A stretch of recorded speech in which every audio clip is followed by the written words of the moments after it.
All right. Morning, everyone. Let's call to order. Get my muscle memory here back on chairing committees. All right. Any changes on the agenda? Not, we'll just move on. Let's see, I'll make a motion to approve it. yeah, any motion to approve the agenda? Second. Okay, second, okay.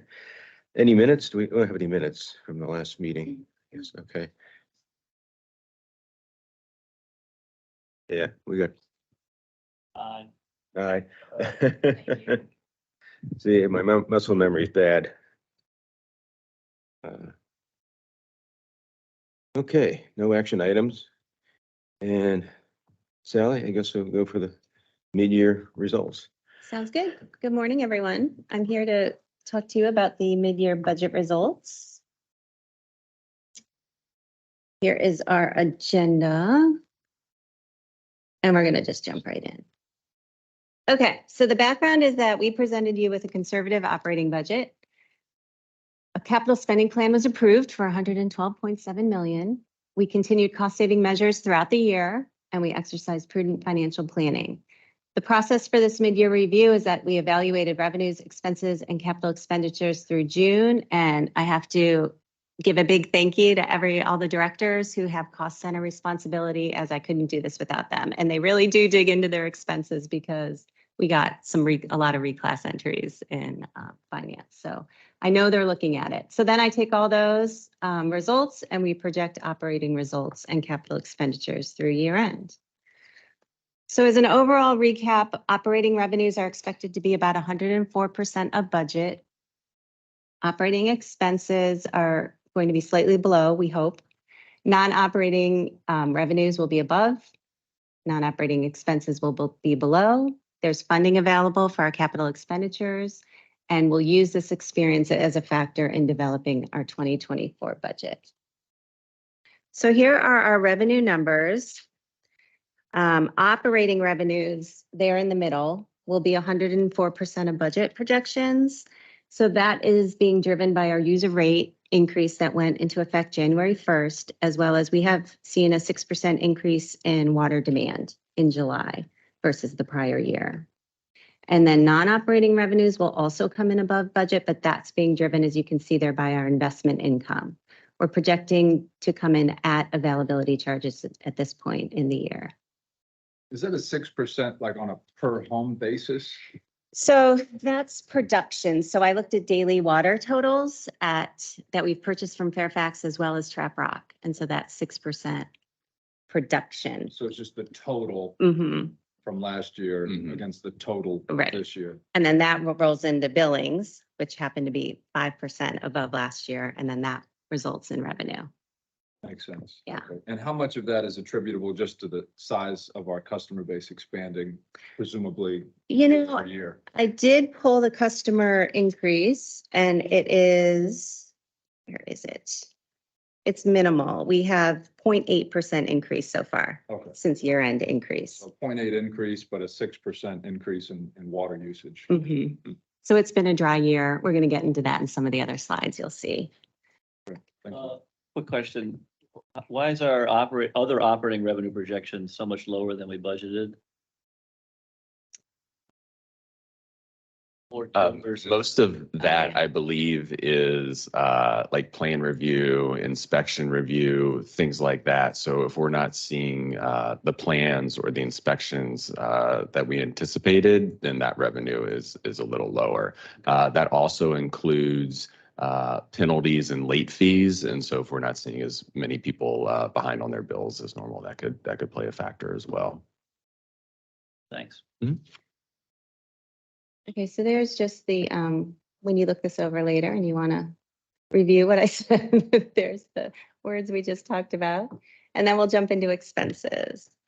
So expenses, we're projecting to be operating expenses, you'll see just slightly below budget. So the first column's budget, the last column's our projection there. And I'd like to take it line by line. Personnel, about $1 million under is what we're projecting. So that is being driven by a delay in management. They delayed hiring new positions. So we filled backfills, but we put off new positions until the middle of the year. Wholesale water, those are our purchases from Fairfax Water, and you'll see it's slightly ahead. We'll get into that on the next slide, but due to the dry year, production at Trap is limited. So therefore, we may have to purchase more from Fairfax. We'll get into that on the next slide. On the personnel thing, how many positions is that roughly? If we're talking like 10, 20? Yeah, so we approved like 10 or 11 new positions as part of the budget last year, and we didn't start the advertising process for any of those until actually tomorrow. Yeah. So, but we've, like Sally mentioned, we've been backfilling vacancies and things throughout the year. Yeah, Okay, so that represents about 11 spots. correct. Okay, great. Okay, our wholesale sewage disposal is coming in above estimates, and that is purchases from DC Water. And that's a big overage. They sent us a revised invoice. They give us an estimate in October. And then in March, after budget was all finalized, they revised their estimates up due to increased chemical and electricity costs. So we pay that. And then I reached out to them for a projection for the rest of this year. And so that includes that. So if that invoice comes in as planned, we should be good at that projection number. This is a little bit off topic, but when we complete the Broad Run expansion, will that diminish our expenses associated with sending waste to Blue Plains? No, Mr. Allen, we would continue to want to maximize leveraging our capacity of Blue Plains just based on the economy of scale of treatment there. And that's because it's cheaper for us to buy it versus produce it ourselves. Yeah. Okay, materials and supplies is slightly over. That is because we're also seeing increased chemical costs. And then other services and charges are also slightly below. That's being driven by our electricity increase in rates that happened this year. Depreciation, we're projecting to be on budget. And then interest expense down in non-operating, we're projecting to be under budget. Hey, real quick on that sewer thing, like what's the delta there roughly? Do you have a sense of scale for the delta of producing sewage capacity here versus what we're buying? Is this like a 20% kind of a thing? Is it a 30% or is it like a 5%? Because of course we're beholden to them, and if they want to keep raising rates or fees or whatever, however they're doing their business, we're kind of stuck. I don't have a sense for that delta. Go ahead.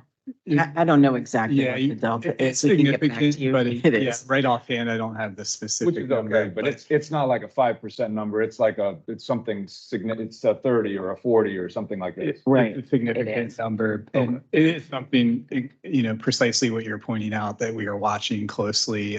Jessica Dezar and her team from the asset management end, we're looking at what our wholesale, obligations are for our wholesale agreements, and it's just something that we're watching very closely. And it's a big agreement. There are a lot of nuances to how we leverage that capacity with DC. So we can get you a little more information on it for sure.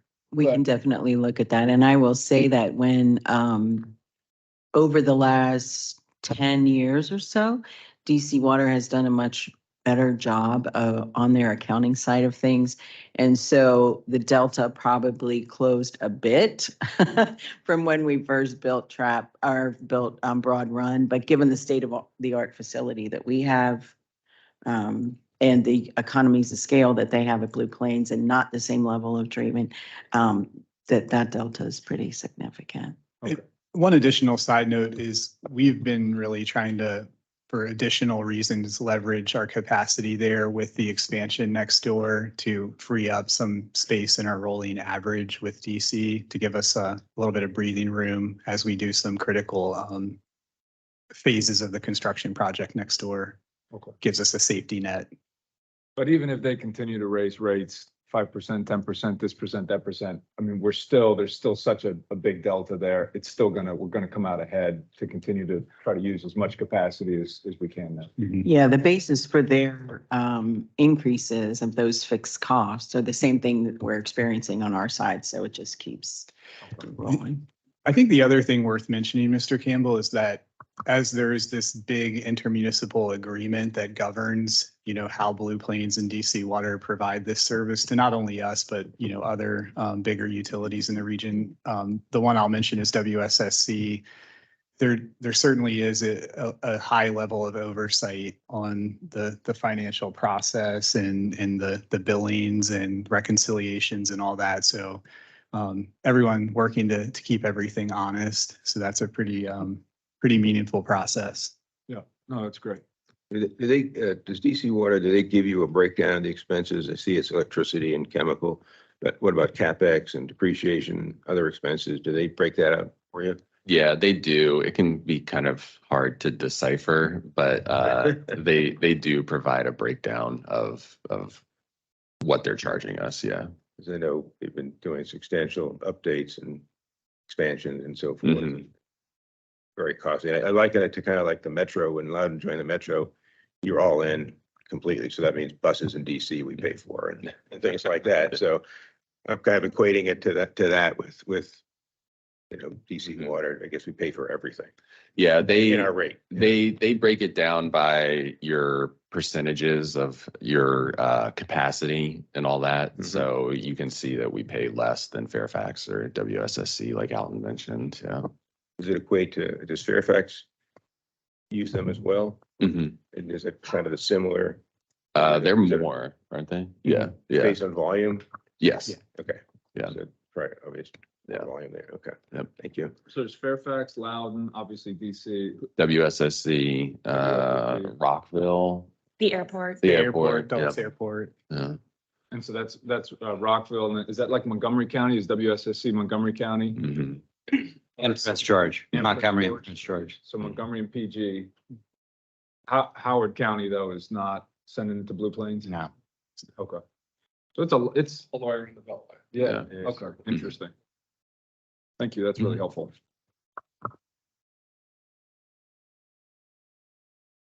We have some critical watch items that we'll be looking at over the next few months. As I mentioned, Fairfax water purchases, so low flows on the Potomac. Per our permit, we can only withdraw as much as we put in from Broad Run. So this is less water produced at Trap and might be, unless a huge rainstorm, not today, more purchased from Fairfax water. No, that's okay. Data there. How close are we to low flow levels on the We are there, Yeah. right? We're Yeah. there right now? Yes, So are they restricting our withdrawals? yes. So how much are we down? We're down to matching what we discharge from Broad Run right now, which has been about 5 million gallons per day is what we've been running on for about the last 2 weeks, plus or minus. And it's not supposed to rain for another week either. Supposed to get really hot again too. Are we considering water restrictions on people? Like, water, are we at that point? We are messaging wise water use pretty heavily, but we haven't really shifted further to anything mandatory. And There's a lot of factors here and we've been doing very strong messaging to everybody, as we usually do, but even getting it out there more. The other thing with our regional, all of the regional conversation, there are additional reservoirs in the Potomac region. And those have not been, they have not made decisions to release from those yet, but that's another thing that can happen. And so that will also, all of this is being considered as really kind of starting through ICPRB, paying very close attention on a daily basis. We get reports twice a day on the levels, so everybody's watching it very closely. Yeah.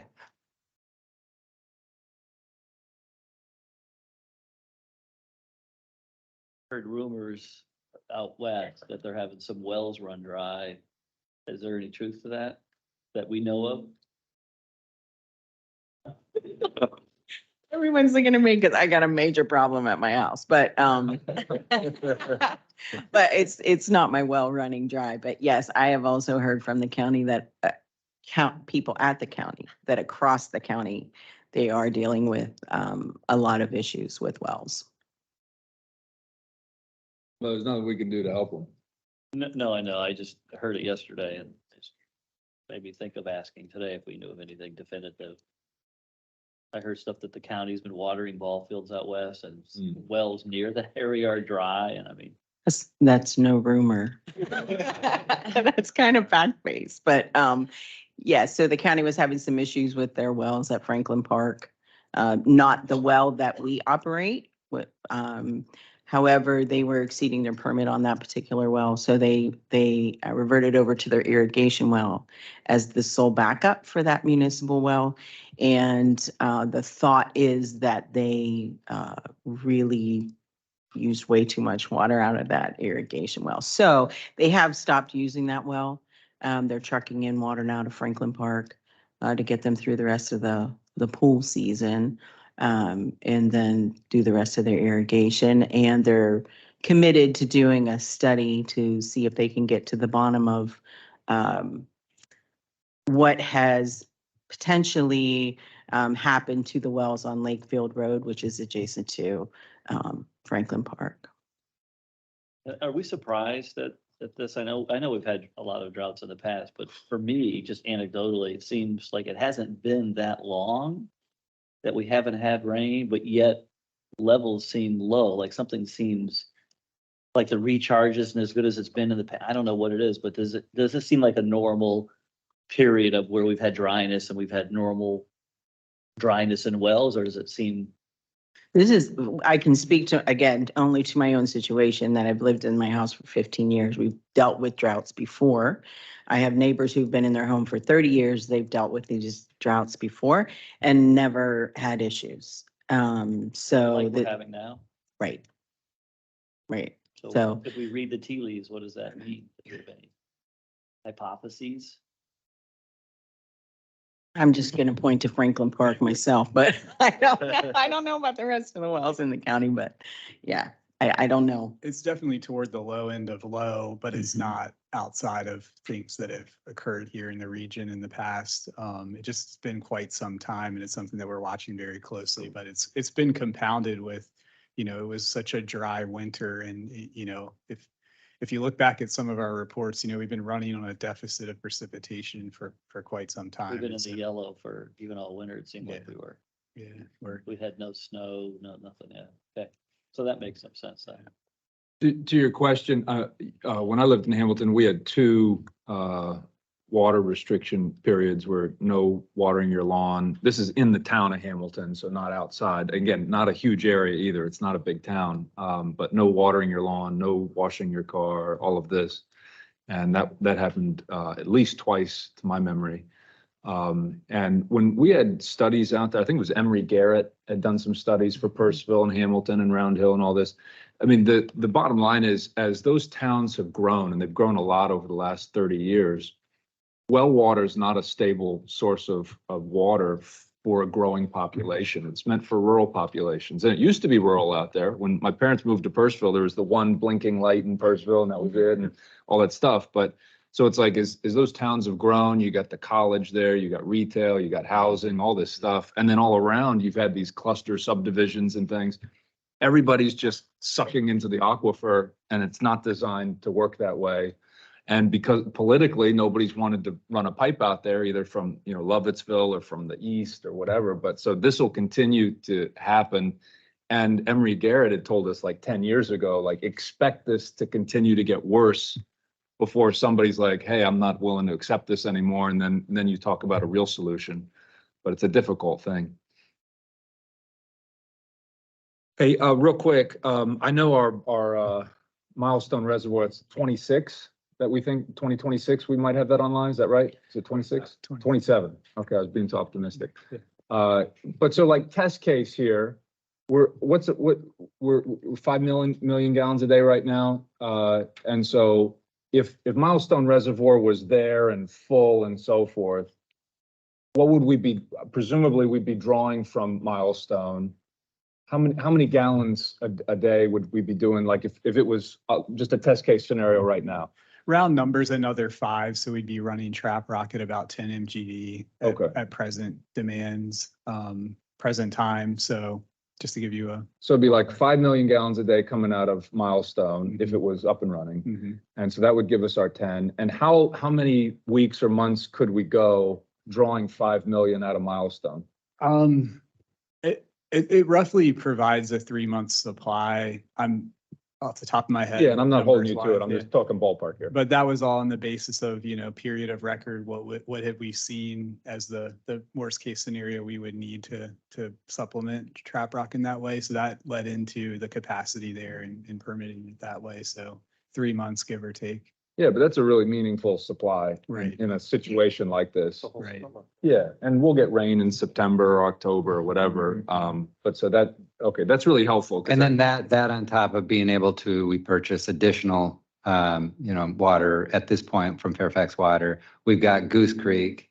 Beaver Dam is low right now because of the construction of the park, but we've got the crossing there. So we have these multiple options as well to mix in the mix of that.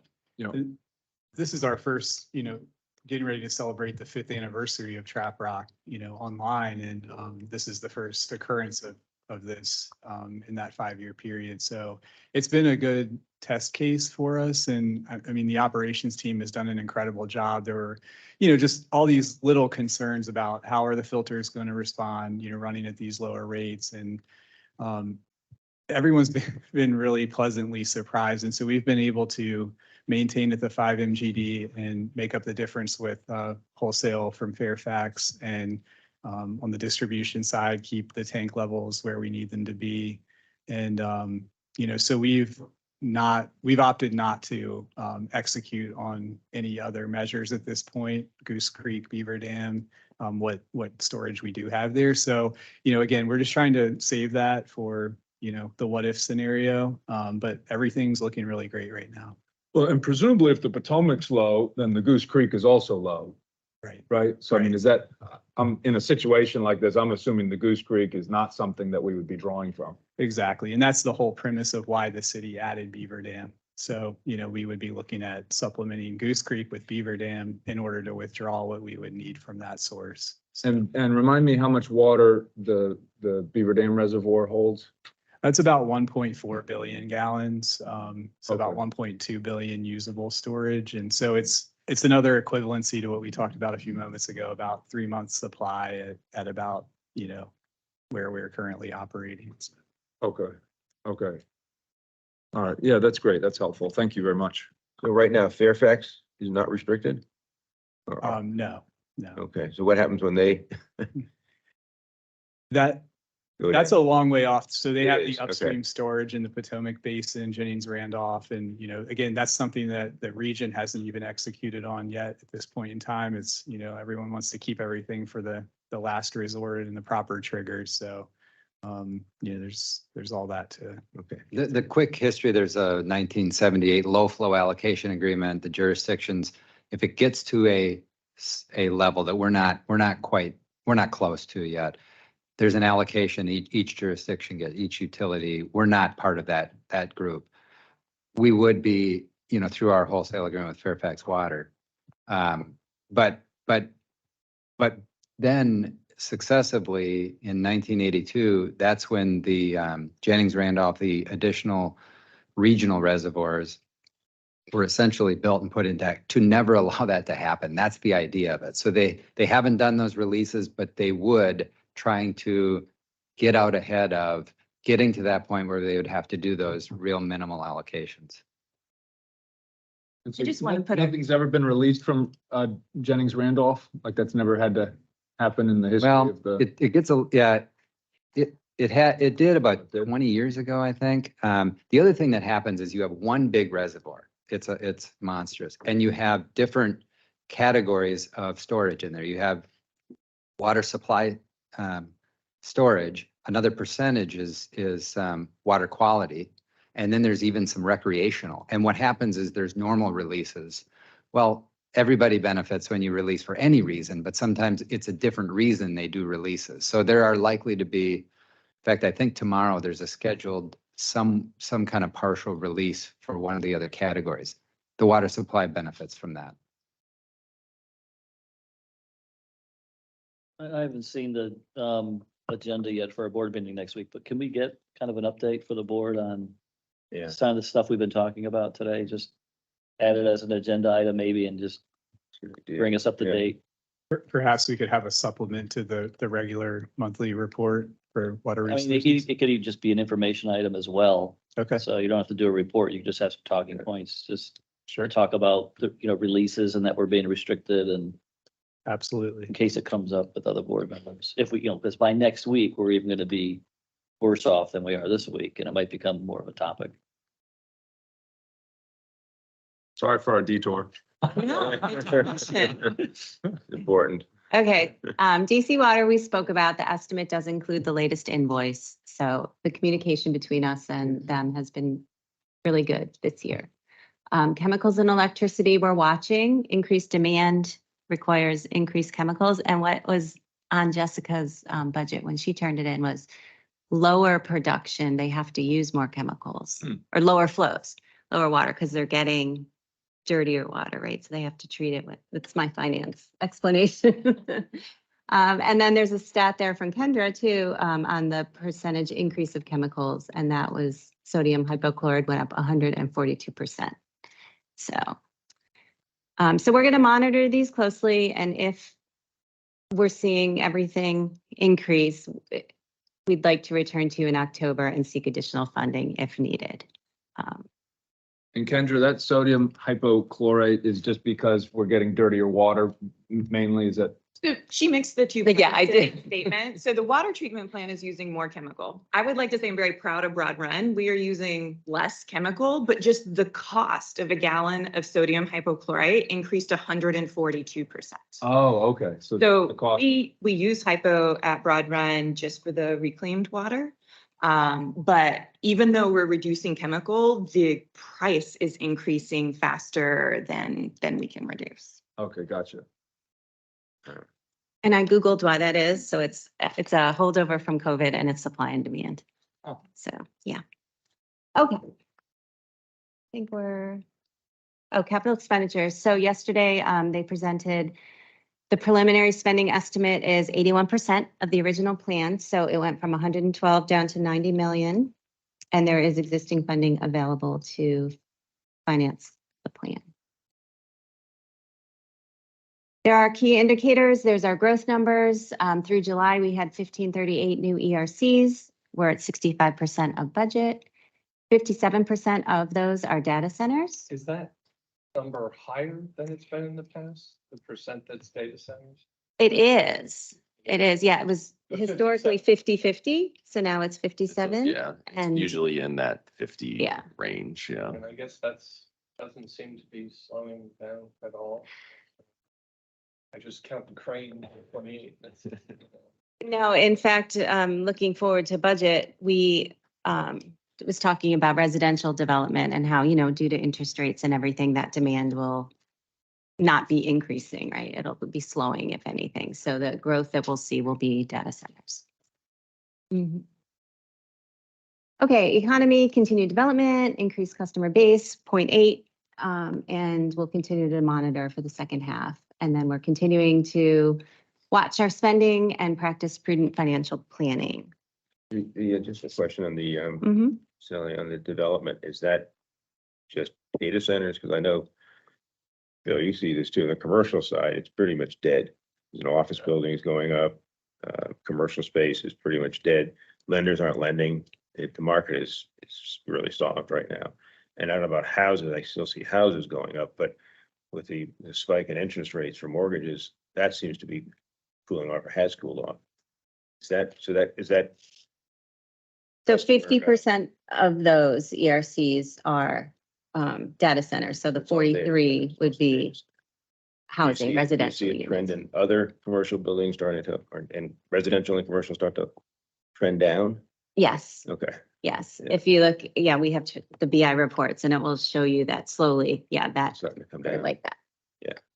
Data centers versus. And we know on the residential side that the supply of lots has greatly diminished. Just you take the total number of approved lots in Loudoun County that have gone through some process with the county, and it's just. It's the lowest inventory in 20. Yeah, I think the oldest numbers that the county has are from 2009. They didn't keep track of these numbers prior to, interestingly. But I mean, if you graph it, it's just pew like this, and it's gonna continue. It took Silver District West 4 years to get their rezoning and so forth, the Brambleton group there. So even if the county said, you know what, we have like no homes, it would take years just to even approve zonings, site plans, subdivision, and actually build something. I mean, we're years and years away from that. So that'll continue to decrease, which means even if data centers stayed steady, it's going to look like a larger increase of the ERCs. I think one thing we're seeing, I don't have numbers on hand to go with it, but we are seeing a trend, and you guys are all aware of it. These mixed-use developments, we're seeing a lot of that. And so it is, while some of the numbers of the sectors might be down some, there's a lot of these mixed-use big developments that have all of these included. We're seeing the data centers in and around some of these, but a mix of residential and commercial, maybe at smaller numbers, but still happening. Still, still some new stuff continuing. What everybody wants. Yes. They want everything. Yep, all together. Yep. Okay, so next steps, we are in the midst of preparing operating and capital budgets. They're due back to finance by the 8th, so first week in September. Capital spending plan will be presented. We'll present the budget in October. Capital spending plan will be presented in November, and then you'll be asked to approve the budget in December. And then we will update and review the 5-year financing plan. When do we get an update on the 5-year plan of finance? The first quarter of 24. We kind of will update it now that this is done, and then we'll update it again once we get the budget back. And if nothing has changed dramatically, then we won't bring it back to you until the first quarter of next year, once the budget is approved. 20 million shortfall and monies that we spent this year, that's just going to roll over to next year. So it doesn't really affect our 5-year plan of financing. It just gives us 20 more million, for next year that's available to spend. Yeah. And following the CIP stuff, since Broad Run's like our big CIP over the next 5, 7 years, 8 years, whatever it all is, we can't buy more capacity. You guys said, hey, it's cheaper for us to get it from Blue Plains, so we're clear on that. But I mean, we just can't buy more capacity, so this is our only option. Is that accurate?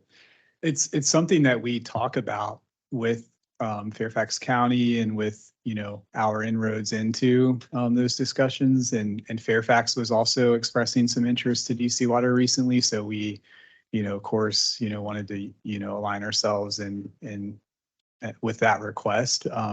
It's a long road and it's uncertain. So, but it's something that we're absolutely always looking. And that's because they would have to increase the size of their plant.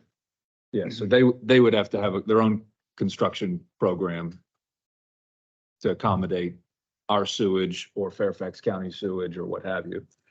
So one way or another, construction has to take place. Sewer plants need to be expanded to accommodate it, whether it's here or there.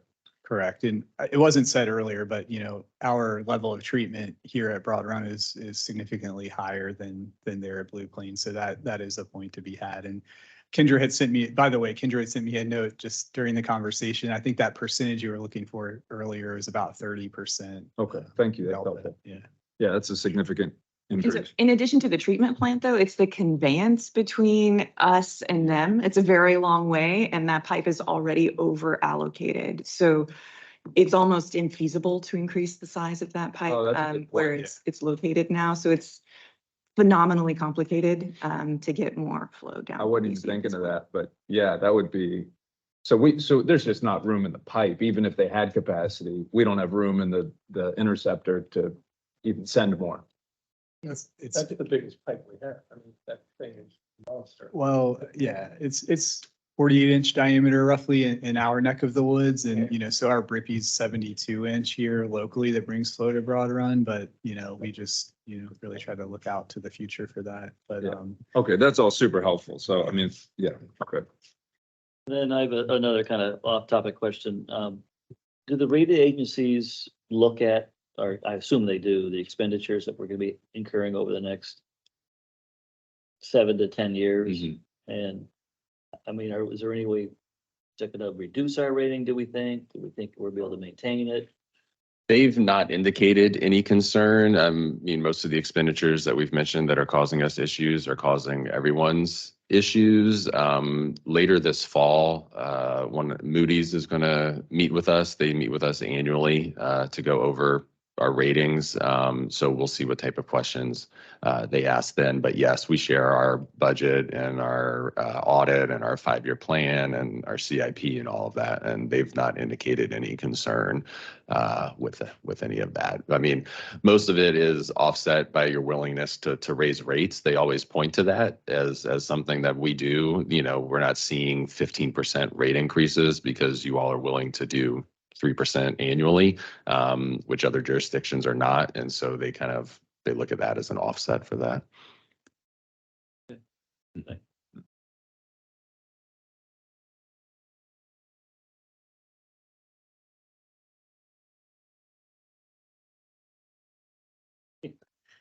Any other questions?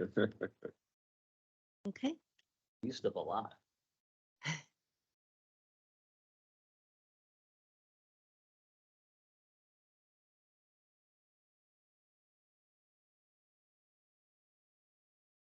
Ready for, Okay, yep. Next one. Yes, monthly summary. okay, July updates. Again, we're seeing the trends continue. Operating revenues are 1.9 million above budget. Non-operating revenues are also above budget. Expenses are under 87 million versus, or 2.8 million under budget. And then ERCs through July, it was on the other slide too, 1538. And our investment rate in July was 2.77%, our yield. There's the trend line, yeah. I did look at it this morning. August is a strong month, so when I present August, see that spike up a little bit more. ERCs for data centers, do we know the dollar amount? I know we can see the equivalent number, but is it, we're just trying to get a handle on the non-operating revenue. I know it's in there somewhere, but like every year, do we average 20 million and Just for data. yeah, just for data center ERC? Just for data centers. We have that. I don't know what it is off the top of my head, but we do break that down. Yeah, so we can get that for you. Right. Thank you.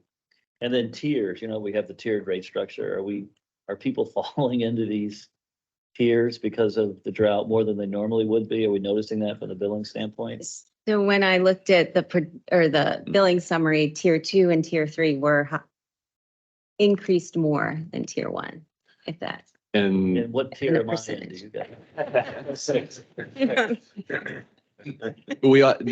I mean, you all are aware, but since we bill quarterly, we also haven't seen really the July invoices, for that month yet. So that we could have a better idea of that in October of what the customers are falling in higher tiers than normal. Yeah.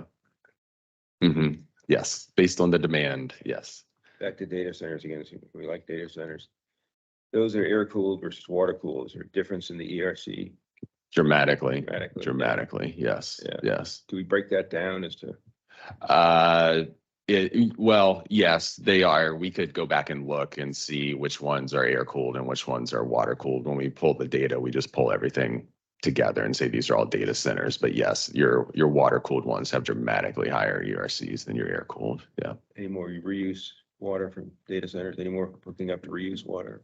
Are there any more coming for reuse? Yeah. Are there any more data centers that we know that are connecting for Connecting. reuse water? Oh, yes, Yeah. we can to get a high. At a point where we have to evaluate how many more we can serve with the amount of water that we have. And then another trend too is a lot of these data centers, this is kind of maybe 3 or 4 years from now, but converting to AI data centers where they're upgrading their processing power, because right now, most of the data centers in Loudoun County aren't really set up for AI, and AI has a lot more power, it needs a lot more cooling, so that's something that also could be taxing our capacity, 3, 4, 5 years from now, the data centers start converting. So Are the new data centers that are coming online, are we seeing that they're mostly water cooled, or are they switching to air cool, or is there a trend? I think it's been a little bit of both. Yeah, it's basically about half and half. Yeah. Okay, so. And it tends to be the philosophy of the given company. That some of them, just sort of choose more in the water cooled, some do the air cooled, but it's generally about half and half. So there's no trend there to the industry No. shifting this way or shifting that way. And it can be geographic as well. I Yep. think some of them will Yep. tell us, gosh, we'd love to connect to reclaim if this particular tract of land was in your service area, but they opt to go air cooled because of where they're located. Yeah. If they're not able to access reclaimed water, is it cost prohibitive for them to water cool the data center? Now, we're seeing several developments of it in the JLMA, which have no connection to reclaim. And it's generally the same. Okay. It's a lot of the same players and they're sticking with their same philosophy. Gotcha. Okay. Because air cooling is very energy intensive, right? So they pay a lot higher cost of energy when they air cool. Is Leesburg flow being restricted from the Potomac? No, Leesburg does not have a permit in the Potomac, so they're technically grandfathered. So, no. Which also means that they, have a capacity if they ever got close to it, chose to do any kind of expansion, any kind of significant change, they would then, they would end up having to get a permit at that point.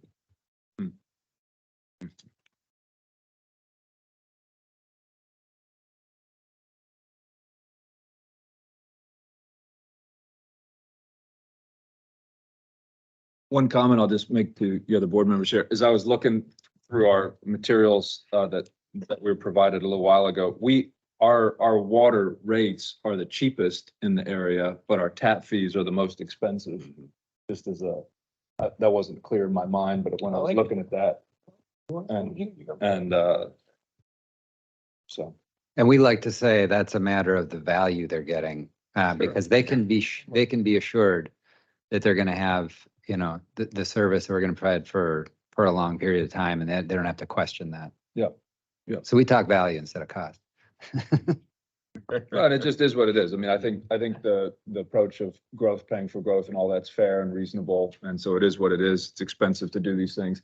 And, Carla, what you said about economies of scale, this is an economy of scale business and we're a small utility, relatively speaking, which is why it makes so much sense for like Leesburg and Hamilton and Middleburg, there should be an aggregation here. It's so expensive, everybody doing their own little thing. Yeah. It's so inefficient. There will be eventually. so- And the fact that we have Montgomery and PG and Fairfax and us and all these counties all making use of Blue Plains as an example, you go, why can't we do that here in the county?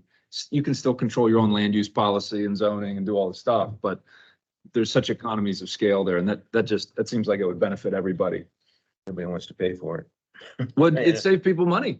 Oh, will be eventually, but nobody today wants to step up and say, well, put in the dollars to pay for We'll it. be forced to Should eventually. be forced to. Yeah, Exactly. which is always the more expensive if you wait till you Right, get to a right. crisis. It's like plan ahead. Yeah. It's political. It's all political. Mhm. We'll end up like the Murray River Basin in Australia. I'm not familiar with it. They end up using reused water for their water supply. Oh, that's terrible. Well, we could drink, I don't know. We could drink this. When you go to Broad Run, there's Yeah. that glass sitting there, the Yeah. glass of drinking They water. wanted it with Sleater Lake in Percival, discharge and pull out and all that. And people were like, no. We should start serving that water in the boardroom. Yeah. Let the employees do it first. That's for you, Terry. He's right in a few months. All right. Let's see. Any other questions? On that? Now we'll move into legislative changes, the procurement policy. All right. Thanks, Amy. Good morning. I'm Morning. Amy Bevins. I'm the Loudon Water Procurement Manager. I only get to make a presentation every couple of years and get to discuss some of these changes. So I'm not sure how familiar you are with the Virginia Public Procurement Act, but normally I go through a little bit of a summary if you're okay with that. Sure. Okay. Yeah. So as you know, the procurement of goods and services, insurance and construction along with the procedures for disposal of surplus property, must be conducted in accordance with the Code of Virginia, Section 2.2, 4300, the Virginia Public Procurement Act.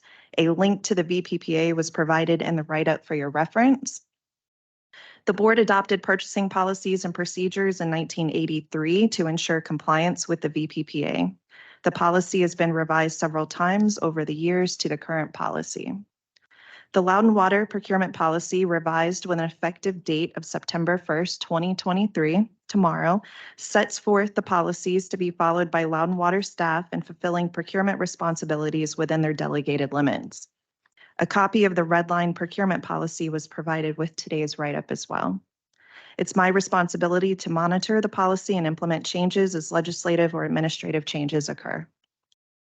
The recent legislative change to the VPPA occurred in Chapter 43.1, the Construction Management and Design Build Contracting, Article 4, the Procedures for Local Public Bodies.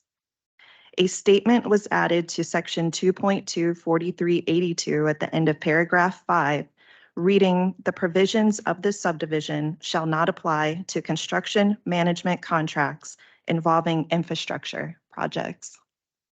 This change took effect on July 1st, 2023.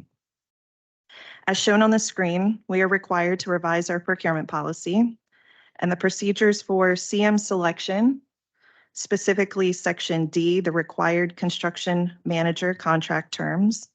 This section states that the construction management contracts will contain provisions requiring that no more than 10% of the construction work, as measured by the cost of the work, be performed by the construction manager with its own forces, and the remaining 90% be completed by subcontractors. This added statement, the update to the policy, indicates that these provisions shall not apply to construction management contracts involving infrastructure projects. Again, the revised policy will take effect tomorrow, September 1st, 2023. And I'm happy to take any questions regarding this change. What's a construction project? Yeah, no, so we had a lot of discussions with our legal staff about that Yeah. because in the Code of Virginia, in the VPPA, there's no term or definition Fine. for infrastructure or infrastructure projects. In our discussions with McGuire Woods, we went through what potentially could be a project under a CMAR or a complex project in the range of $10 to $26 million, over $26 million. Most would be considered infrastructure project. So it does allow Loudoun Water a little bit more flexibility in our CMAR projects that we could technically ignore the 10% limitation, but it would benefit us as the owner and the CMAR. It would allow us to competitively, we would still competitively bid the subcontractors and the different trades, but we wouldn't be limited to that 10%.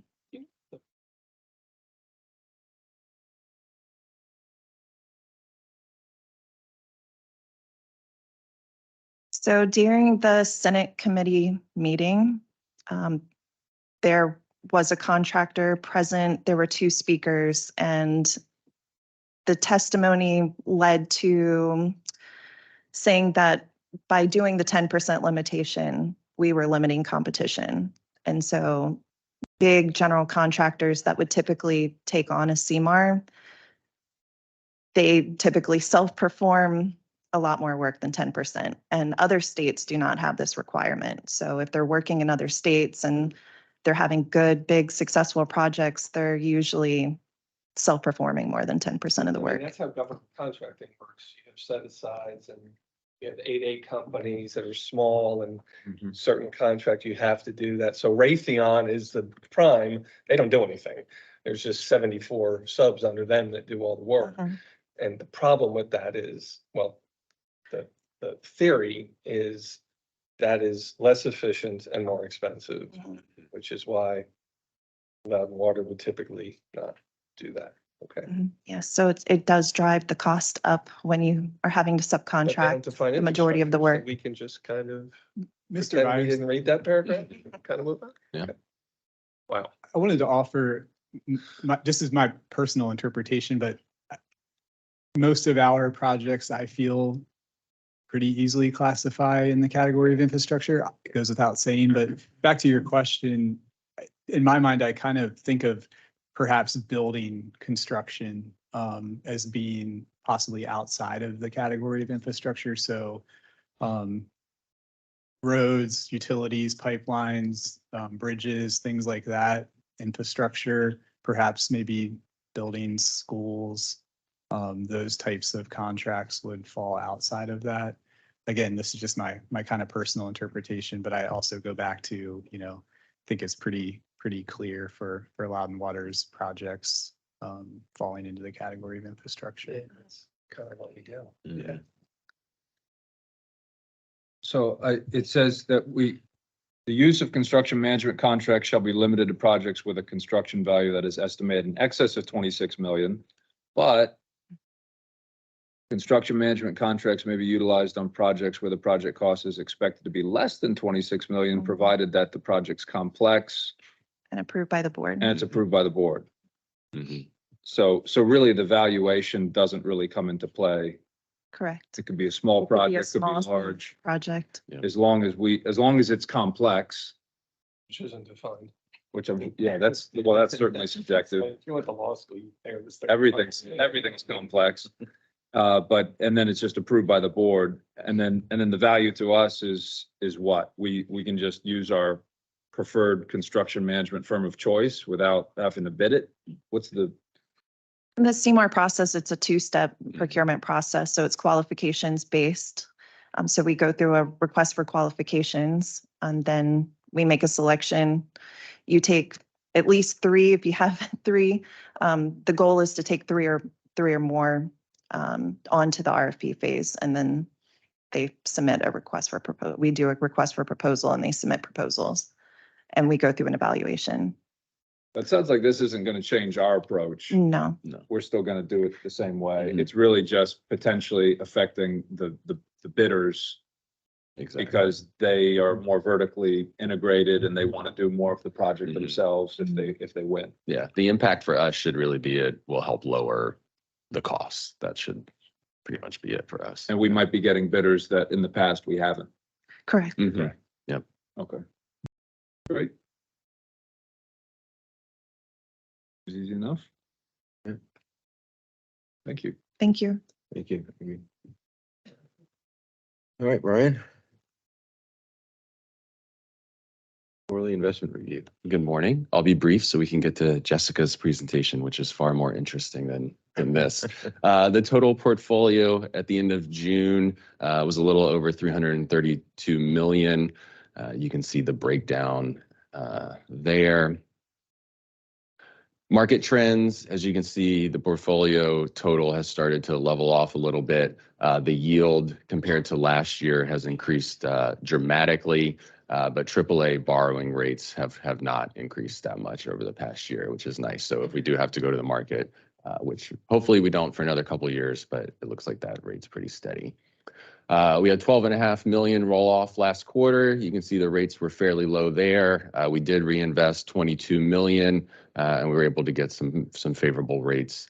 As you can see, the LGIP average rate at the end of June was 5.23. We have 10 million rolling off our portfolio today that we will reinvest next week. So that's it, but I'm happy to answer any questions you may have. You're blowing the budget out of the water. Yes. I saw it. Yeah, that's been nice. Yeah, like when we did the budget last year, we were assuming less than 1%, and now we're, earning almost 3%. So. Mine just reads the opposite. I like this end better. Yeah, I think. Yeah. Are these 6-month treasuries that we invested in or? No, we don't invest in less than a year for treasuries, but we can do 1 to 5 year treasuries. What did we pick? I think we did a 1 year, a 2 year, and a 3 year. So we're just kind of It's laddering. an Yeah. inverted curve, so stay short. Yeah. Yeah, right. Yes. Because this 14.15 is a blended rate. between- Exactly. We averaged, that's the average for those treasuries. 3-month or 2-month notes. We always, we can't, so the shortest we can do is commercial paper, which is 270 days. Everything else has to be longer. What's the duration on the LGIP stuff? That's an overnight fund, so we can withdraw that at any time. Yeah. Yeah. And that pool is made up of counties and cities and authorities throughout the state of the Commonwealth of Virginia. There's several $billion in there. And the commercial paper thing, is that just a state code requirement? Yes, Okay. yes. And we're not currently investing in commercial paper at this time. Yeah. But to Terry's point about doing 3-month or 6-month, you're saying that because of the commercial paper requirement. The code is you need to do 1 year or more. Yeah. It is, because it's like, what's the risk of going in a 6-month treasury? Yeah. And the rate's that much higher, and it's like, just keep rolling it over. Yeah. They don't have faith in the US government. Yeah. I mean, that's odd. Yeah. It is a little bit. I don't understand the logic behind that. Must be missing something. Well, That's strange. Okay, thank you. Stuff. Yeah. all right, Jessica, we're on to the asset management program. Morning. If this is as interesting as Brian says it will be. Can y'all hear me? Is this working? Yep.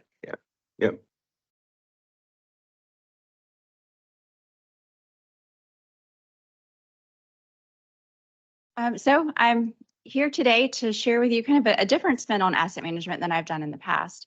I'm going to be sharing how asset management data and our operations data can have an impact on our credit ratings, which is becoming a newer trend that we're seeing.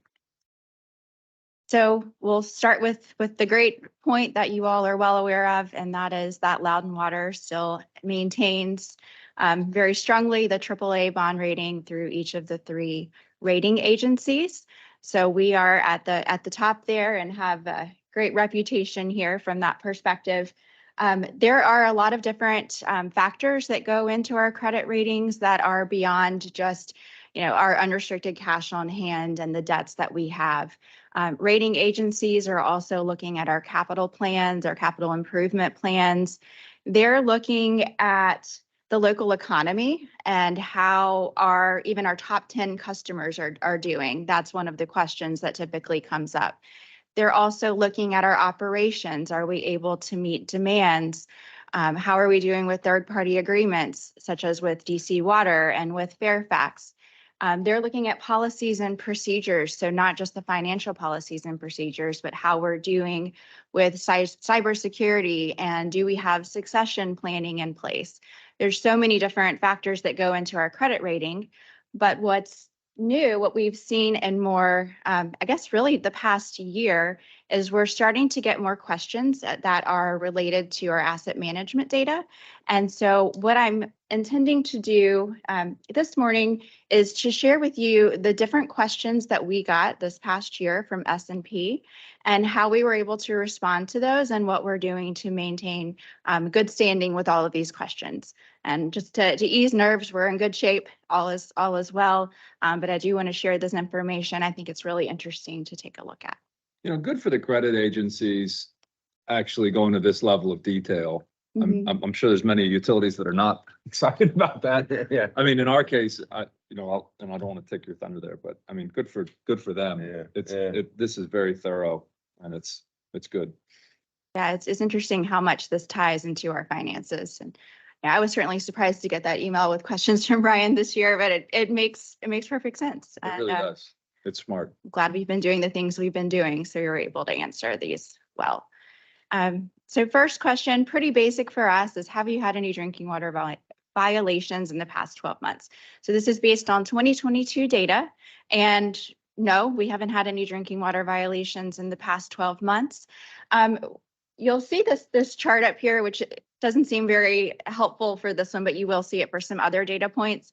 So AWWA puts together a benchmarking study for utilities every year where they ask a number of questions, and then they put out a benchmarking report that lets you see how you compare to other utilities. So this helps us with our metrics and knowing how we stand.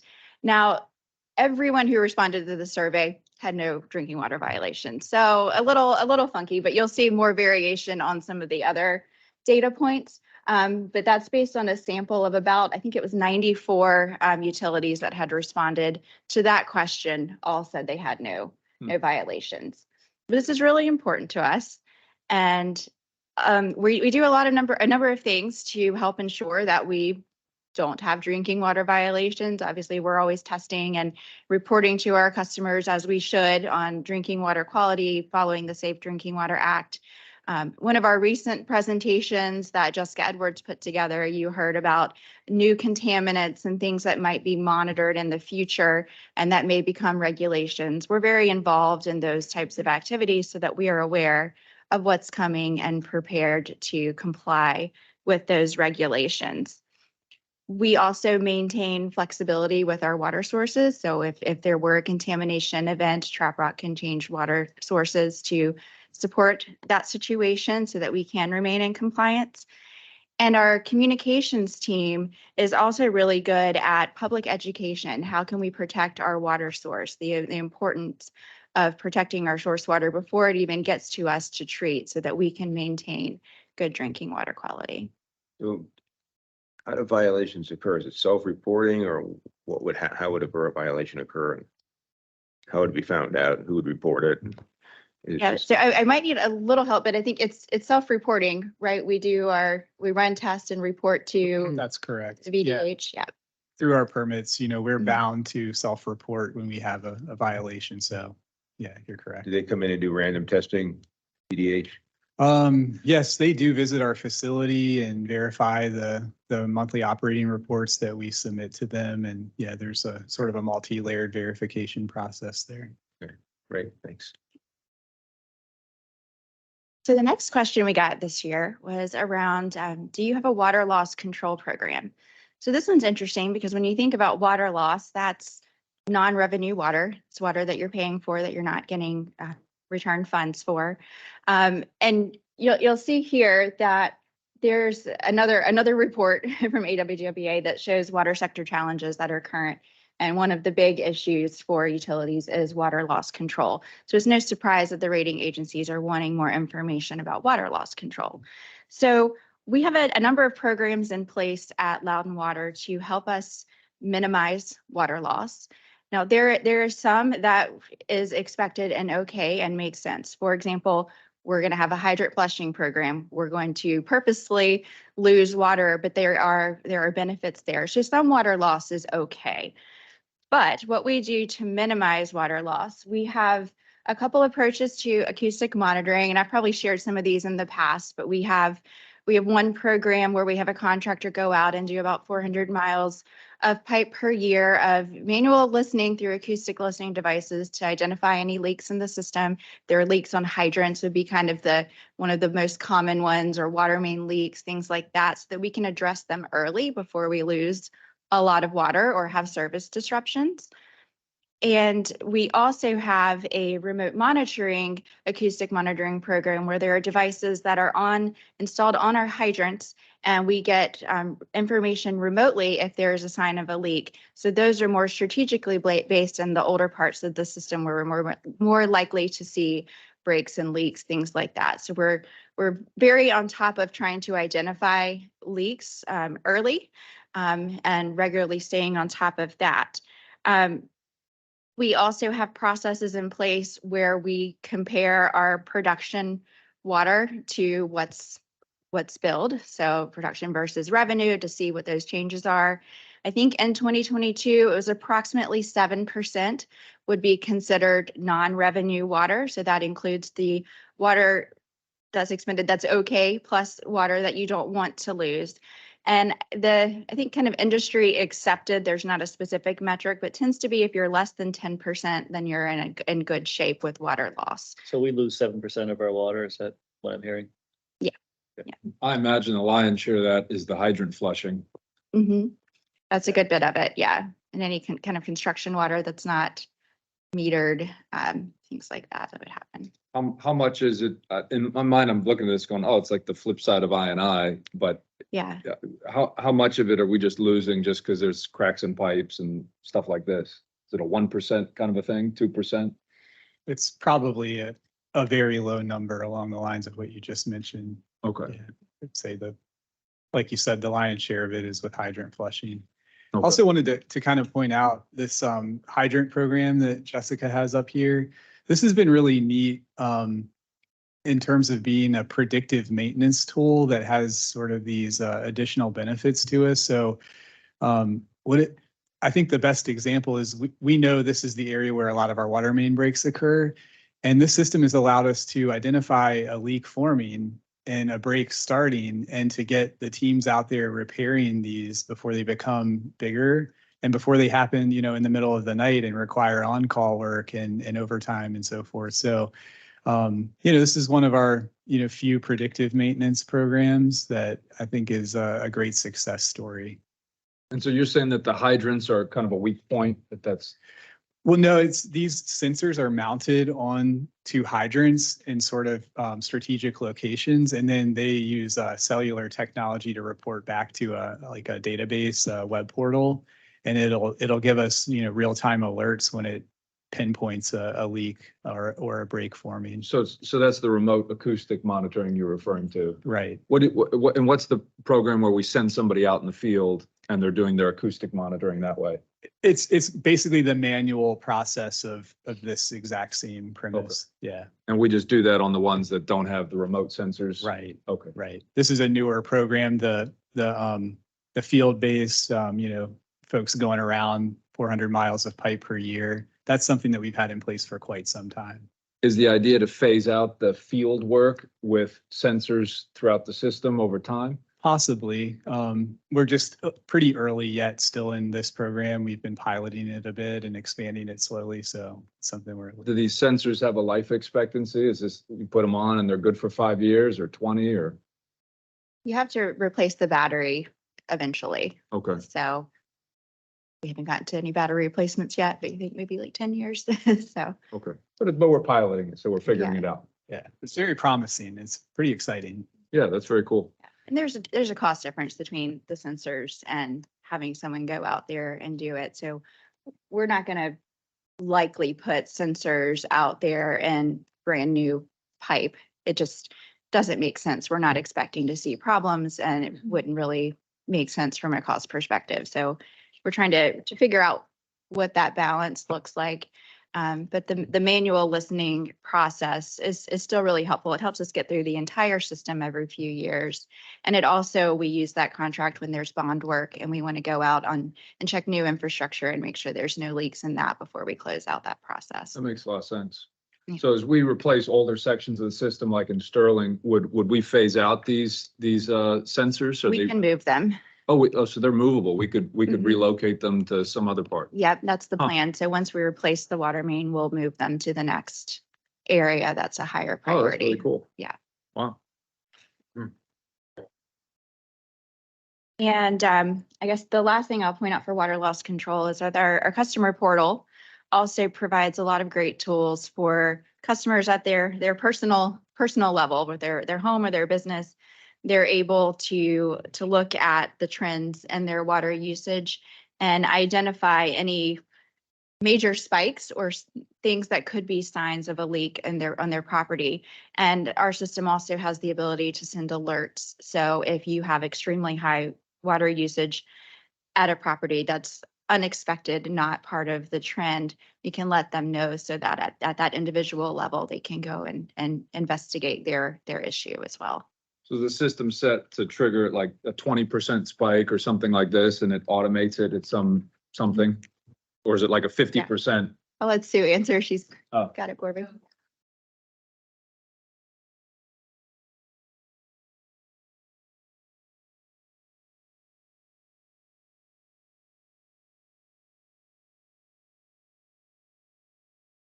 They're seeing some usage overnight, or they're seeing just unusual usage, they'll call in and then we can review those statistics with them.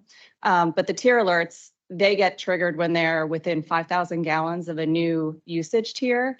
And so once they get that alert, they're either like, I better slow down my water use or let me call, there might be something wrong that's atypical. But that, in terms of water loss, they're paying for that water. If they're getting Right. notified, I mean, Yes. we're getting reimbursed for the cost. It's more of a courtesy. Sure, but that's not technically water loss then in this Right. definition, because we're getting paid for it. Right. Sometimes we forgive, if someone has a leak going into their house and they have a huge bill, we forgive those, don't we? Yeah, we have a leak program that Sue can. They get a talk about. one-time leak adjustment over the life of their account. Mhm. So if they provide proof that they've fixed it, then we'll reimburse them for the amount of the leak. Okay. Makes sense. So the next question, number of breaks per 100 miles of pipe over the last 12 months. So you can see our numbers on the far left in blue, 2.38 per 100 miles of pipe, super duper low compared to other utilities. So this number is outstanding and something that we're, I think, very proud of.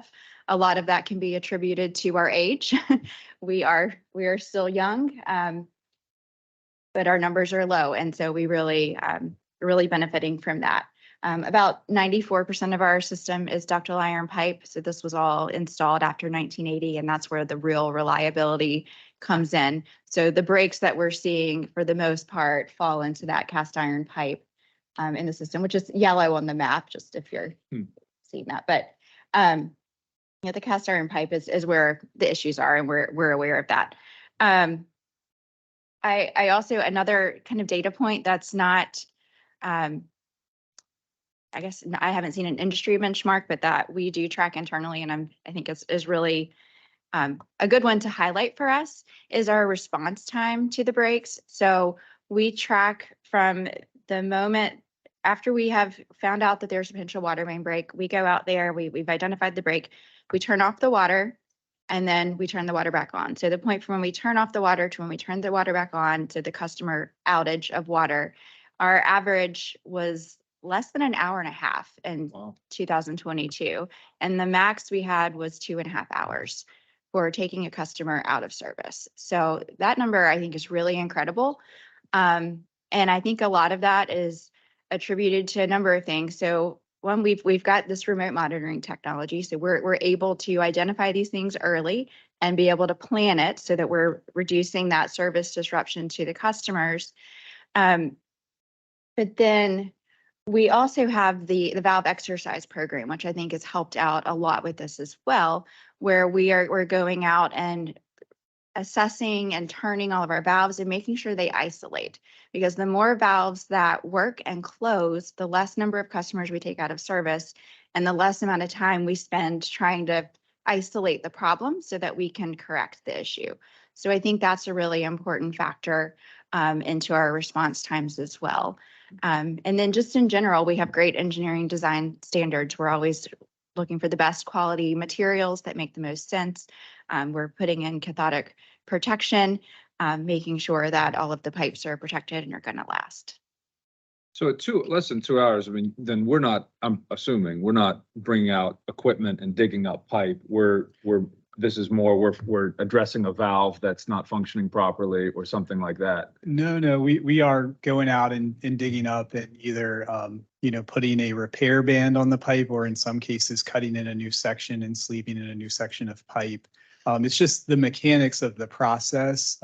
Again, the response time is incredible, but we like to keep positive pressure on the line to the extent we can. So we're not, from the moment the break's reported to the very end of the process, keeping the water shut down. We're maybe cranking down on the valves on either side of that break and lowering the flow rate and the pressure a little bit. But right at that last, section of time when we're putting the sleeve in and so forth, that's when the outage will occur. So. But so we can dig up a pipe and put in a sleeve and do that inside of 2 hours?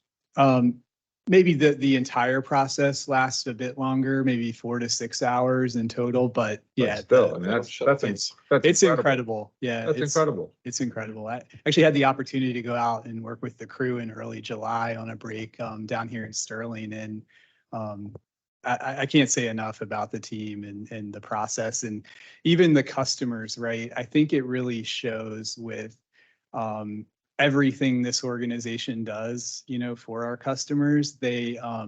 They're so appreciative and understanding when these inconveniences happen. So we went around knocking on the doors of the affected customers, and they were handing out bottles of water to us. And some of them had pulled out their folding chairs and they were kind of watching this all happen. So it's really neat to see the community kind of be so supportive of our staff and our utilities. So That's amazing. It's like Loudon Water Special Forces is sending Right.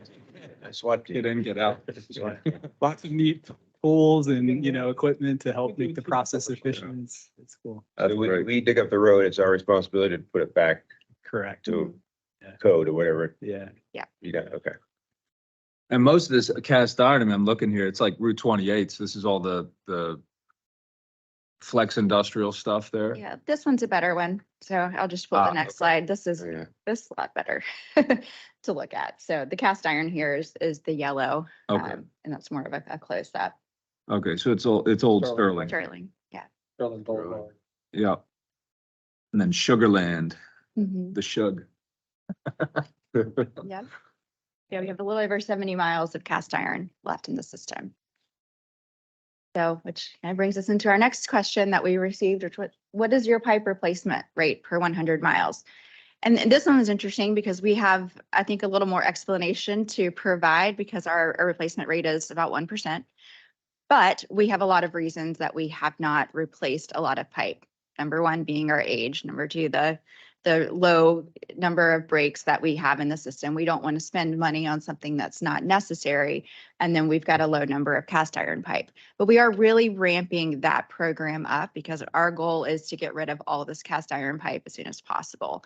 But that's going to take time and it's going to take expense. So we want to spread that out over time. So we have that 1% rate.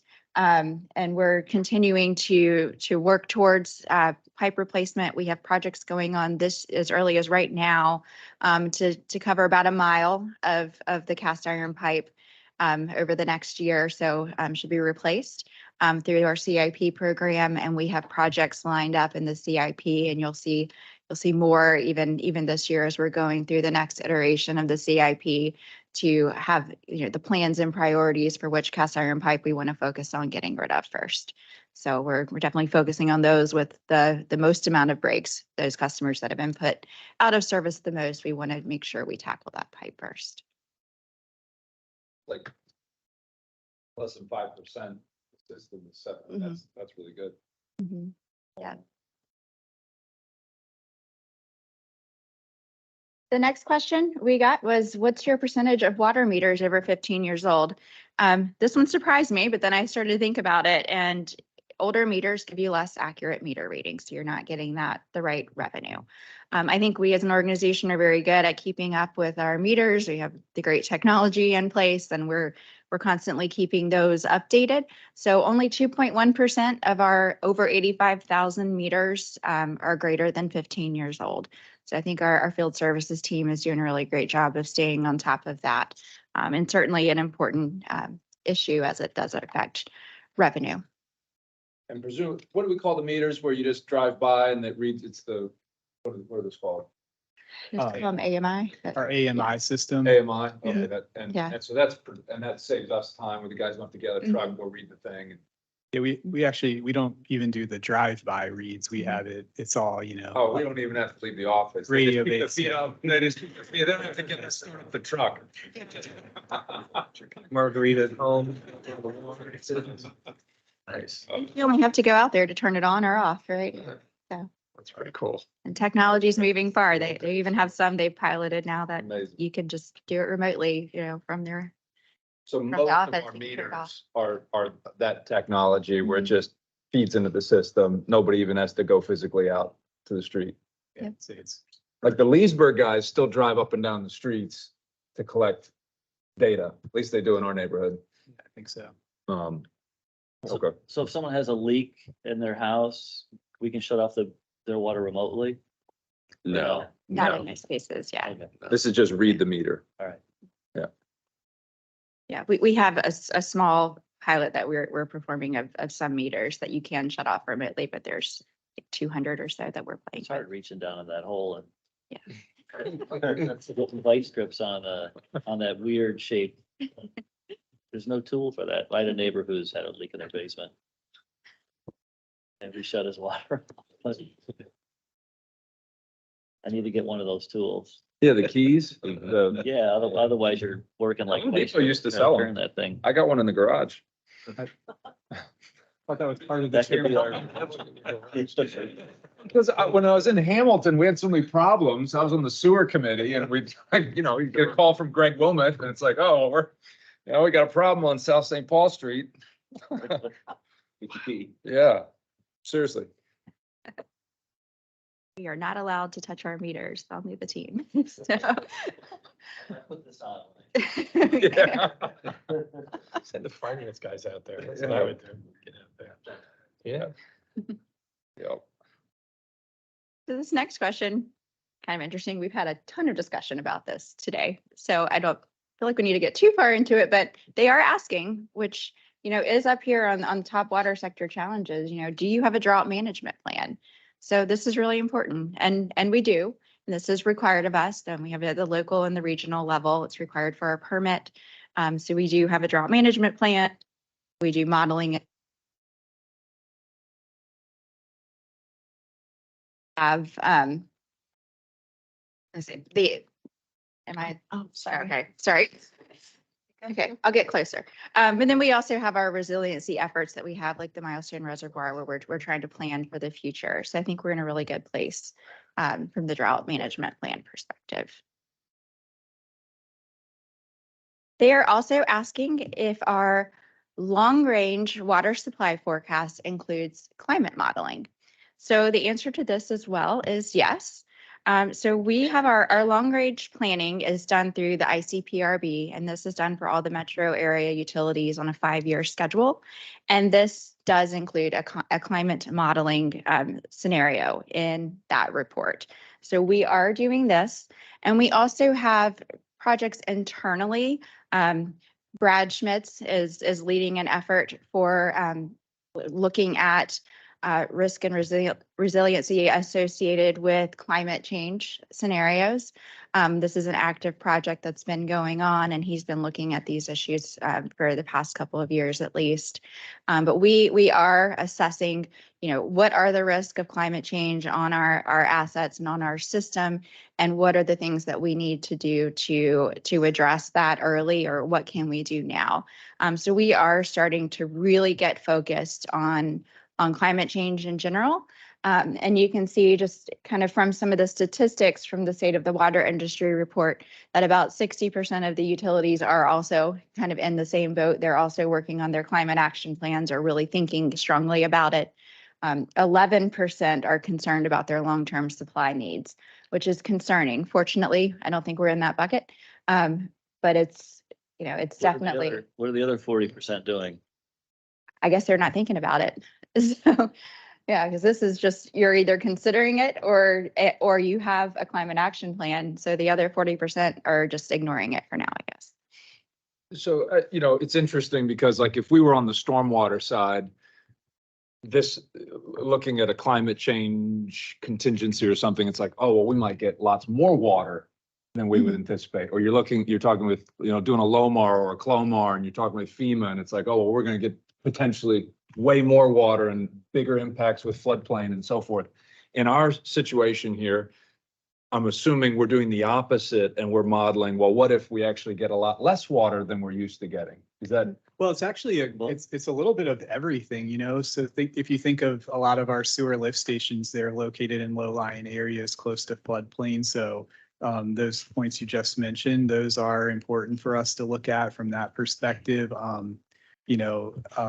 A wetter climate scenario can also create issues with SSOs and I into the sewer system. What's SSOs again? Sanitary sewer overflows. Okay. So over capacity in the sewer system. Increased storm events and wind events and so forth, derechos and hurricanes. So it gets into our resiliency of our power and and so forth. So it's a holistic approach. So we're looking at all the pieces of too much water, not enough water. All of it. And, you know, we've been talking recently, as Jessica mentioned, about climate change. And I always say, I would contend that as an organization, we've been planning for the idea of what climate change brings. It brings uncertainty, unpredictability, Right. big swings on both ends. And we've been planning for it for our history, but a lot for the last 20 years with the quarry and, you know, and all of the technology that we've been adding. And so really the end result is how do you deal with it? And, you know, the quarry project, you know, having additional flexibility and options with the Goose Creek and Beaver Dam and our crossing there to utilize that source. A number of programs across the board. When we went, you know, one of the things COVID, that whole process highlighted for us is how quickly we were prepared with our technology needs, and we can be nimble and people can be remote. And that was even heightened, you know, during that time. We know we can do that.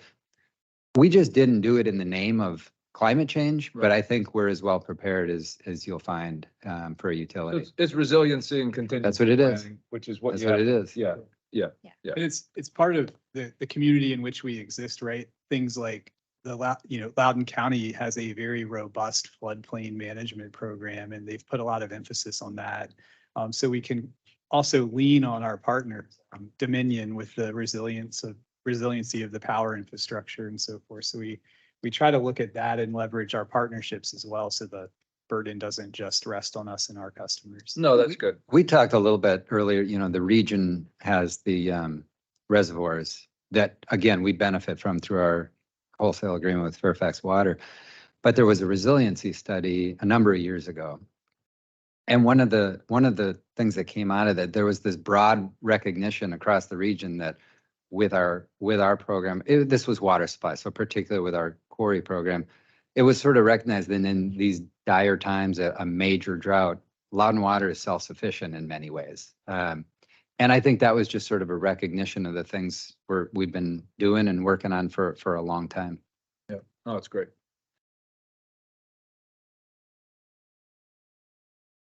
Next question, speaking of SSOs, talking about sanitary sewer overflow rates. So this is one of the questions that they provide to us, which is really important. So a reportable SSO means that you've discharged over 100 gallons of sewage. That's what I guess constitutes as reportable. So based on reportable SSOs, our rate 0.28 super duper low compared to the industry. So I think we're in a really good place here. Some of the things that I think we can attribute to our excellent rates. We have a lot of great technology in place, remote technology to monitor and manage our wastewater facilities throughout the county. So we've got a lot of that in place to help us out. And then we have preventive programs where we're out assessing all of these facilities on a regular basis. So we're making sure we're assessing them, making sure that everything is working. We're doing site checks regularly just to make sure that particularly those facilities that don't have staff on 100% of the time are operational. So we have many programs in place to keep that rate low. I have a question. Can you just explain what the sewer overflow rate is for the lay terms? I guess that's when so much water is flowing through our system that we're just letting it flow through and not treating it, or is it different? Yeah, so it's really, there needs to be a place for the sewer to go so that it does not back up into people's homes. So it releases to a natural waterway under that. So there are overflows that will take it to, either the ground or, a nearby stream. And in our case, it's mostly due to sewer failures. So in some way that the sewer has collapsed or So gone. is it stormwater management or is it sewage? It's raw sewage. It's sewage, and I would say in my experience here, predominantly these have happened during equipment failures at lift stations that aren't caught in time or for one reason. Very few that I've been a part of have been a result of lack of capacity in the pipes or the collection system.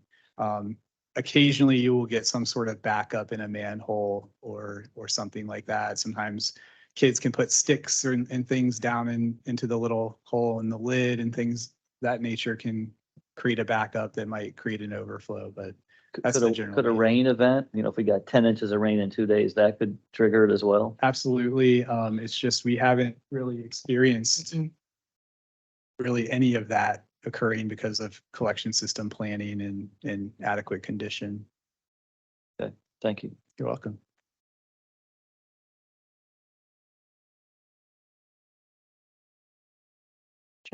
Okay, we're able to prevent a lot of that because of a lot of the preventive maintenance programs that we have going on to make sure our pipes are clean and able to accept the maximum flow.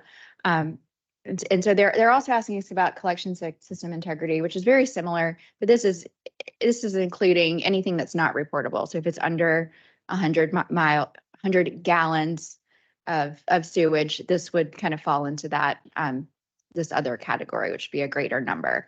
So that number is still extremely low.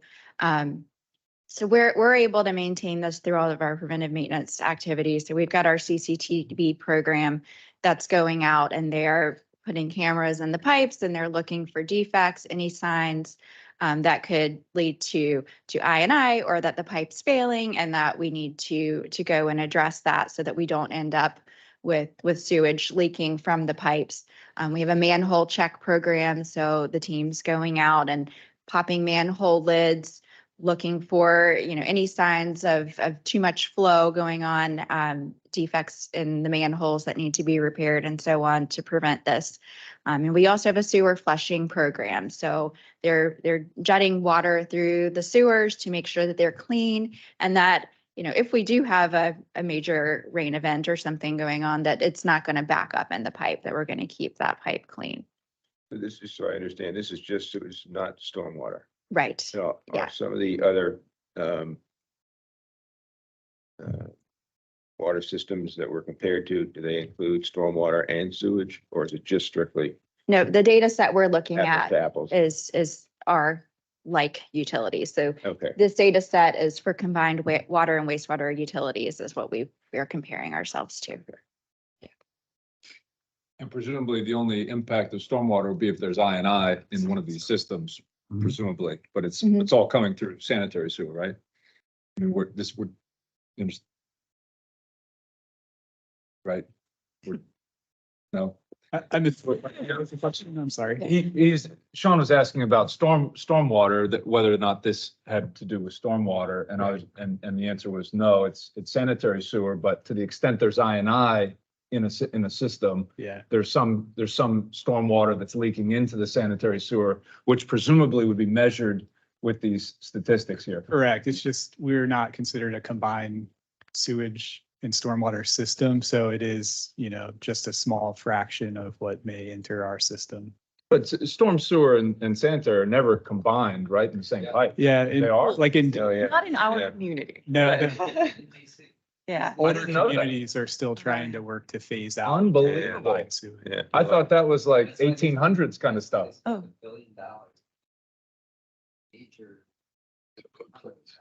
Right. In Unbelievable. Alexandria, all the sewer issues in Alexandria, it's because those old communities still have those pipes from Chicago. the 1800 buried in that. in the I didn't know that it was even a thing anymore. It's Yeah. unbelievable. Combine both. That's where- For Loudon Water, we have a very tight system due to the asset management. So our flow peaking, even when we get a big rain, is very small. We just don't have a large I&I problem here like other communities. People are usually astonished by the small peaking that we see actually getting into this. But I'm assuming like this 25th percentile, like those systems that's reflecting some I&I. But that's my assumption. Yeah, but those combined sewer communities are going to be a completely different statistic than this, which I Right. think is what she's saying. I didn't even know there was such a thing. Old Sanitary. systems, Yeah. Wow, unbelievable. That's a disaster. Unbelievable. Man, thank you. Good news, that's the last question that we're getting from them. And I think we've got pretty good responses to each of those, and are certainly things that we're focused on. Just wanted to kind of share this just for food for thought. So we're starting to see articles where the rating agencies are starting to show interest in new regulations and how they're going to affect utilities. So PFAS, for example, if we had really high levels of PFAS, they would be concerned because that's going to cost us a lot of money. Same thing with, lead and copper. If we had a whole lot of lead in the system, that would be a concern. So these aren't things that we're particularly worried about, but these are things that we are going to keep on the forefront of our mind as potential risks that could happen as new contaminants are established and just regulations change. So we're going to, be, as we are now, staying on top of these new regulations, making sure that we're prepared for everything, but just knowing that they are starting to look at these types of issues, and these are questions that we could see come up in the future. My only question on that was, it says that the technology risk is not a concern. And As the treatment technology is well known, what for PFAS is the treatment. yeah, that was my question. It feels like the treatment is not well known, and we're trying to explore that. Is that accurate? Is Fitch right? It's from Fitch. Yeah. Do you agree with that statement, the last sentence, though? Do we? My take on that last sentence is that the technology needed is not, it is known, but there are risks associated with all the utilities in the United States suddenly need to implement and utilize this technology. That puts such a strain on the resources. So the example I would give would be the carbon treatment for removal of PFAS in drinking water. You basically have a run on that technology, the design of it, the procurement of it, the full life cycle management of that. So maybe they need parentheses in that sentence that says implementation is a risk, though, Yeah, but that's something I think we talked about when we, Jessica Edwards and Kendra gave the presentation at Water Resources Committee. That's something that Oh, yeah. we're trying to watch out for, but that also isn't, based on our situation and the levels of PFAS we're seeing, is not as big a concern for Loudon Water. I'd say in drinking water, you can remove PFAS from drinking water, but you have to use reverse osmosis, right? Which is incredibly expensive and removes everything. So there's a technology that will do it on the drinking water side if we want to be very literal there, but the cost would be astronomical. It's the wastewater side where you can't get it out that easily due to everything else going on. So they're probably thinking of it then, or speaking of it just on the water, the potable water side, not the sewer side. Interesting. But the new regulations are going to affect our sewer operations as well. I mean, I know, right? It's both. It's not just water. Eventually. They're definitely asking a lot of questions. So they're doing their homework. That's for sure. Well, thank you. This was really helpful. You're welcome. I had asked that many questions on mortgage-backed securities in 2008. Just Can we get a brief update on the Dominion power alignment, or is there an update even to give? I know we had the meeting a month ago talking about, and I saw the public meeting was held this past week for the Route 7, coming down Route 7 alignment, the north versus south, but is there anything new to update on our end? That's continued to progress. So if you recall, we brought forward the two different projects, the smaller project that's just going to touch the easternmost portion. Since we last discussed, we've just been working through final review of that encroachment agreement. So it's in legal review right now and close to the finish line. The other bigger project that comes from Leesburg down to Route 7, that one's still early. They're working through alternatives where it will potentially impact the Two Creeks property vicinity. We're just continuing to work with Dominion and all the stakeholders and adjacent property owners to finalize that alignment. It's looking like it will sort of hug the Sycolin Creek, so the northern edge of our Two Creeks property. And then we started to see preliminary alignments for where it will cross here on this Ashburn campus on the north side of the property here. But we're still working through. Is it gonna go to the far east side of our property? It's gonna be on the north side, but is it gonna come down the east side or is it gonna come down? I remember they were thinking of an alignment that was, Yeah, they've still shown us that as an option coming down the frontage here on Loudoun County Parkway, but our preferred alternative and what Dominion is willing to work with us on is to come across the north edge and then along Broad Run and then down the eastern edge here. So really kind of skirting the northern and eastern edge of the property. all right, thanks. Still a couple of months down the road, I think, before that will be further solidified. And we can come back with an update on that as it nears completion. Thank you. Well, and one final comment on that presentation, you know, like everyone said, you all have been working on these resiliency things and we've got our IT stuff. All this stuff's already been long underway. And from my perspective, it's nice that we're just getting recognized for it by the rating agencies.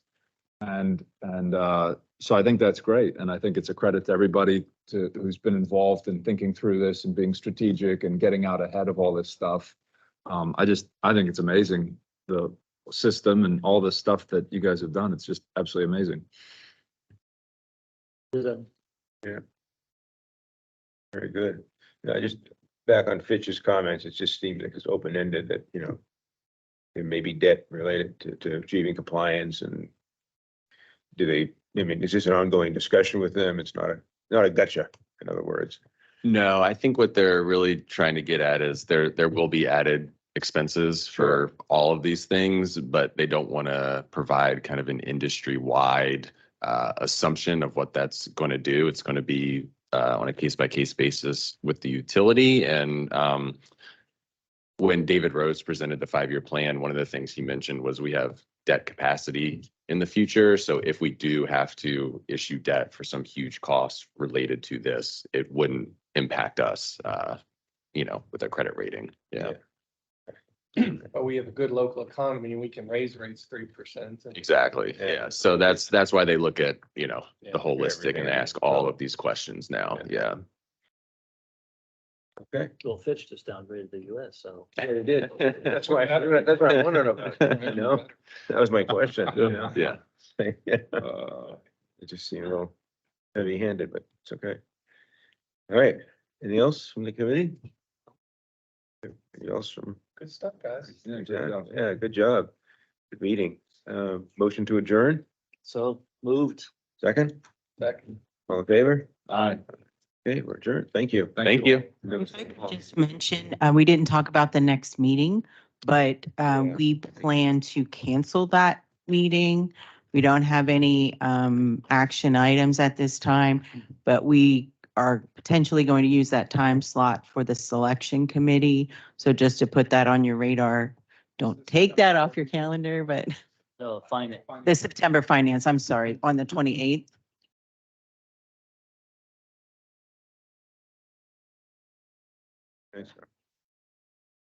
Thanks, everyone.